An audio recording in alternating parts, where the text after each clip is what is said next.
Je ne pouvais pas continuer de passer 10 heures par jour à m'ennuyer. Je ne pouvais pas continuer de passer 8 à 10 heures par jour à aller à reculons au travail, parce que 8 à 10 heures par jour, ça représente un gros pourcentage de la journée quand même. Moi, en fait, j'ai fait un parcours tout à fait classique. Je ne savais pas ce que je voulais faire à la sortie du bac, donc du coup, j'ai fait une école de commerce. Et à la fin de mon école de commerce, je ne savais pas ce que je voulais faire. Du coup, je suis parti habiter 1 an à Vancouver. J'ai fait plusieurs petits boulots. Et quand je suis revenu de Vancouver, je ne savais pas ce que je voulais faire. Du coup, j'ai fait un master en marketing et publicité, à la fin duquel je ne savais toujours pas ce que je voulais faire, mais il fallait travailler. Du coup, j'ai trouvé un boulot de commercial grand compte dans une grande entreprise énergétique, où j'ai travaillé pendant 1 an et demi, 2 ans. Et en fait, l'équipe, tout était super, mais je m'ennuyais. C'est à ce moment que mon père avait une entreprise et il m'a proposé un nouveau challenge. Donc je me suis dit, quitte à faire quelque chose, parce que je ne sais pas quoi faire, autant le faire pour ma crèmerie. Et j'ai rejoint mon père qui travaillait, qui avait une entreprise du coup dans la grande distrib, enfin dans le food service, et on travaillait avec la grande distribution. Donc j'ai fait ça pendant 8 ans. Mais au bout de 4 5 ans, je commençais un petit peu à m'ennuyer, mais je ne savais pas comment faire pour trouver ce que j'allais faire en fait. Donc je travaillais avec mon père et ma sœur, c'était super. J'en ai profité tous les jours. J'avais des bonnes conditions, mais l'essence même du travail me plaisait plus. Et c'est à ce moment-là que j'ai un ami qui m'a dit «Attends, j'ai vu passer un truc qui s'appelle Switch Collectif». Et c'est là que beaucoup de choses ont commencé. Donc après Switch, j'ai posé ma démission. Et je suis parti avec mon épouse à l'époque en sac à dos en Amérique du Sud pendant 6 mois pour d'une part réaliser un rêve et d'autre part prendre 6 mois pour réfléchir à ce que j'allais faire. Donc pendant cette période de 6 mois, je suis passé par des envies de coaching, par les envies de coding. J'ai même passé un entretien, j'étais pris dans une école à Montréal. Et puis après je me suis dit mais non, je peux pas faire du coding, je vais m'embêter derrière un écran, c'est pas possible, c'est pas moi. Avec tous les outils que j'avais eus chez Switch. Et puis ensuite, je me suis arrêté sur l'immobilier. Je me suis dit, tiens, ça m'a toujours un peu intéressé. Il y a moyen de faire de la stratégie. Tu réalises le rêve de gens en fait, qui vont acheter leur maison.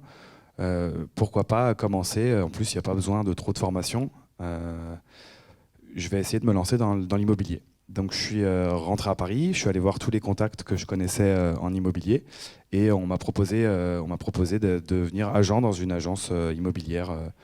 Ce que j'ai fait pendant 2 mois, et c'est à ce moment-là que je suis venu pitcher mon Switch. Et j'étais trop content, je suis devenu agent immobilier, c'est génial, c'est trop cool, mais en fait, au bout de 2 mois, ça m'a pas plu du tout. Mais du tout, quoi. Donc si jamais il y en a qui hésitent à devenir agent immobilier, venez me voir à la fin, je vous dissuaderai. Mais pendant ces 2 mois, j'ai eu une idée, parce qu'en fait, ne venant pas du tout du monde de l'immobilier, j'avais un œil un peu neuf, et j'ai eu une idée incroyable, et j'ai mon application mobile, BA, qui sort dans 15 jours, 3 semaines. Donc ça fait 2 ans et demi, 3 ans que je travaille dessus. Mais je vais revenir un peu en arrière. Donc je démissionne avec l'agence immobilière. Et l'idée ne me quitte pas en fait. J'ai absolument envie de faire cette idée parce que je comprends pas qu'il y ait ce problème-là dans l'immobilier et que ce ne soit pas résolu. Derrière, je me relance dans une agence immobilière, mais en leur disant je suis pas agent, je viens juste tester une idée que j'ai. Covid, donc c'était un petit peu compliqué pour pouvoir tester sur le terrain. Après le Covid a bon dos, donc j'ai quand même pu prouver 2 3 choses. Sorti du Covid, on a pu sortir du Covid. Je rencontre, grâce à une personne de Switch, je devrais pas dire grâce, un type avec qui je m'associe et en fait c'était pas une bonne idée parce qu'il a essayé de m'avoir par la suite. Mais premier truc où j'étais là, ok, super, c'est bien. Je suis à 2 doigts de signer avec un gros réseau d'agences immobilières parisiens. Et pour une question d'orgueil mal placé chez un directeur, ça ne s'est pas fait. Du coup, je retombe encore parce qu'on m'avait dit oui déjà pour signer un gros contrat. Donc j'étais là, mais en fait, je vais jamais y arriver. Finalement, grâce à d'autres personnes de Switch, sur le groupe de Switch, je fais la connaissance du no-code. Je ne sais pas si vous connaissez le no-code.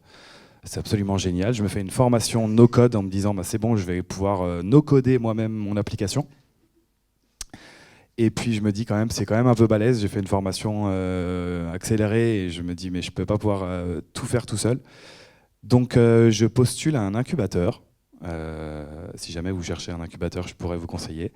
Et Et sur 150 startups qui postulent, on est 4 à être retenus et je suis retenu dans les 4. Donc je suis incubé depuis septembre dernier dans un incubateur et j'ai pu bien avancer sur ma solution puisque, comme je vous ai dit, BA, l'application, sort à la fin de ce mois-ci, début du mois de juillet. Ce que je vous ai pas dit, c'est toute la partie perso à côté, puisque c'est pas évident non plus de switcher. Donc vous avez entendu mon discours. Entre-temps, j'ai divorcé.